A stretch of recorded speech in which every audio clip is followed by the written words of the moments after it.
வணக்கம். Red news செய்திகள்.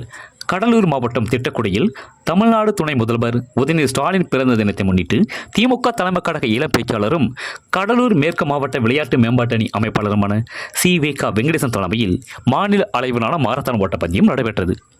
ஓட்டப்பந்தயத்தை தமிழ்நாடு தொழிலாளர் நலன் மற்றும் திறன் மேம்பாட்டுத்துறை அமைச்சர் சி.வே. கணேசன் அவர்கள் கொடியசைத்து துவக்கி வைத்தார். மாநிலம் முழுவதும் இருந்து வந்திருந்த ஏராளமான விளையாட்டு வீரர்கள், மாணவர்கள் கலந்து கொண்ட இந்த மாரத்தான் ஓட்டப்பந்தயத்தில் 1000க்கும் அதிகமானோர் கலந்து கொண்டு தொடுதூர் வரை ஓடி முதல் பரிசு, இரண்டாம் பரிசு, மூன்றாம் பரிசு பெற்ற வீரர்களுக்கும் பரிசுகளும் கோப்பைகளும் வழங்கப்பட்டது. மேலும் வெற்றி பெற்றவர்களுக்கும் ஓட்டப்பந்தயத்தில் கலந்து கொண்டவர்களுக்கும் வாழ்த்துக்களை கூறிய சி.வே.க. வெங்கடேசன், இனி வருடம் இந்த போட்டி நடக்கும் என கூறினார். ஓட்டப்பந்தய நிகழ்ச்சியில் திமுக மாவட்ட நகர ஒன்றிய பொறுப்பாளர்கள் ஏராளமாக கலந்து கொண்டு வெற்றி பெற்றவர்களுக்கு பரிசுகளை வழங்கினார்கள். ரெட் நியூஸ் தமிழ் செய்திக்காக விருத்தாசலம் தாலுகா செய்தியாளர் வேலன்.